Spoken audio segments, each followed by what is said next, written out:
Hey, good afternoon, guys. Jamie Sargent here, Building Profits Sales Training. Just want to talk to you today about number one, the factor of dealing with a buyer and understanding the buyer, understanding who that buyer is, how they buy, and ways of dealing with different buyers depending on the type of person you're talking to. So, obviously, with buyers, they are very much like you or I. You are the seller in this current scenario, but you will also be a buyer. You'll have bought cars, holidays, homes, packages for various bits and pieces. So what do you need to know about a buyer in order to get around them? Well, you need to know firstly what that buyer is going to be like, and you can normally tell that very quickly within a phone call.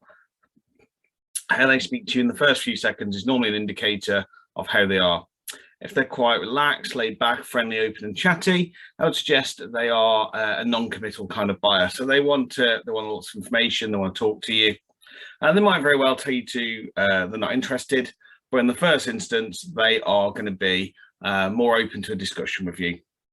You've then got the formal buyer. So this is the person who perhaps is in charge of buying numerous products, numerous lines, maybe has the ability to spend a lot of money at the company, opens the checkbook up and will deliver agree to prices based off what they see is a good fit to the business. Now they can be a more difficult buyer because they are very much more straight to the point. They don't like being interrupted, and they want a quick answer of why you're on the phone and what it is you're talking about. So whether they can make a quick decision of whether bin or continue talking to you. Then you've got the very much the buyer who will give you all the time in the world, but has no interest of ever talking to you about a product or service that you've got to offer.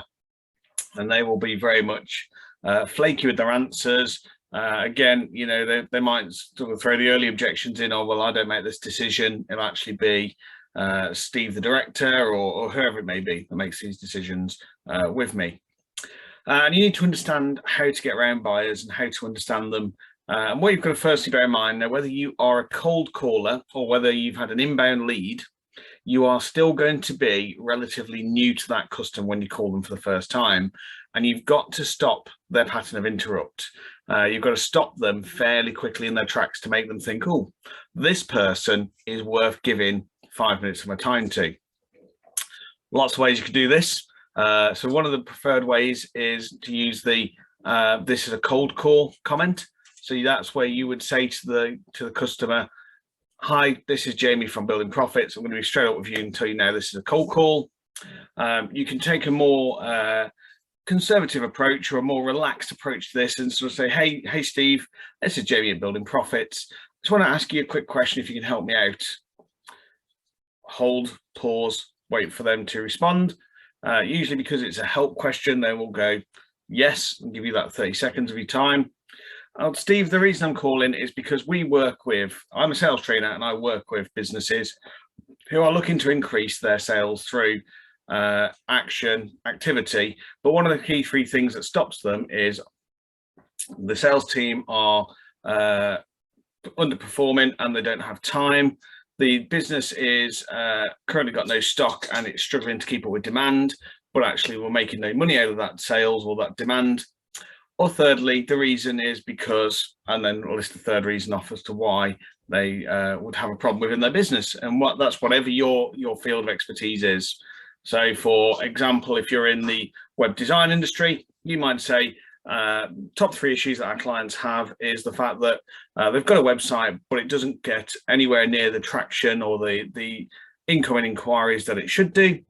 The customers are getting more abandoned carts than they are getting converted sales, or ultimately the website just isn't achieving its overall look because the company hasn't got to the point where the look is where the company is. So the overall cosmetics of the website don't give the customer the experience that we'd want them to. Does one of those sound like it's an issue within the business that you're in at the moment? And let them talk. And just then start into the, you know, how is that affecting you? And then what you might want to do sort of a minute into this conversation, minute and a half, and say, Steve, I appreciate I've called you off the cuff and I appreciate you made an inquiry to us, but is this actually a good time for us to talk at the moment? Because this will take a few minutes of your time, obviously, with you talking about the product, the issues you're having. but have you actually got the time to talk to me about that? And what you're doing here is you're interrupting their pattern. You're making them think, because what you want them to do is realize how big this problem is from day dot of that first conversation. And this is whether this is a cold call, so it's completely off the cuff, or whether this is you've had an inbound lead, it's come through social media, it's come through a website inquiry. Then you want to slowly talk them through this process and get them to a point where they're saying to you, well, actually, no, I need to tell you about this problem. And then they'll continue to talk. And what this does is open up the process for the customer to say to you, well, this is my problem. Actually, now you've mentioned it, are you able to fix it? And that's kind of the point you're trying to get to. But what you've got to bear in mind, within a customer's mindset, whenever you call them cold or warm, even if they're an existing customer, they've still got their own business going on. They've still got their own life going on. So that might be, the kids have got a play this evening, or they've got to be at swimming practice or something. The car needs a service. I've got 4 members of staff who are off sick. I've got one underperforming. And it could be a whole host of things going on in their personal lives. So you've got to bear in mind, doesn't matter what relationship you have, they've got stuff going on in the background. So you have to be in the position to slow them down, get them thinking. Now, this particular conversation is aimed at the initials. So this is the buyer mindset in the first instance. Why they're not buying? And essentially the reasons they're not buying is because in their mind, they've got a website, they've got sales coming in, they don't need a sales trainer, they don't need a website. What they actually need is just to carry on and get on with stuff. But what you've got to explain to them is actually by not moving forward, you are staying still and staying consistent, but you're not achieving any more results than what you've already had. So that is my thoughts on buyer mindset. Buyers are a strange breed of people, because when you buy, you buy as you would sell, or sorry, you sell as you would buy. So if you're a seller that kind of holds back a little bit, then you'll buy held back with some reserves.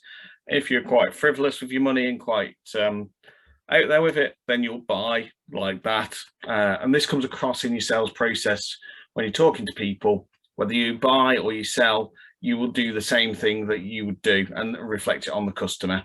So get consistent. Just bear in mind, you panic and interrupt. If that was you on a Tuesday afternoon and somebody rang you up to say, actually, I've got this, that will solve your problems, what would you say to them?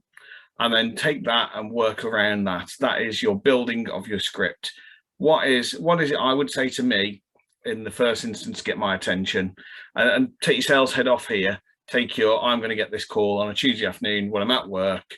What's going to make me stop and think about what the person on the phone is saying, and what would make me think this is actually a good idea to give this person a couple of minutes?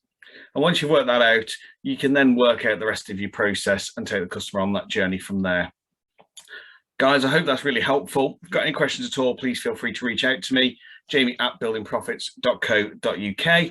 Alternatively, you can connect with me on any of the social media platforms. Otherwise, I'll take care and I'll see you soon. Thank you very much.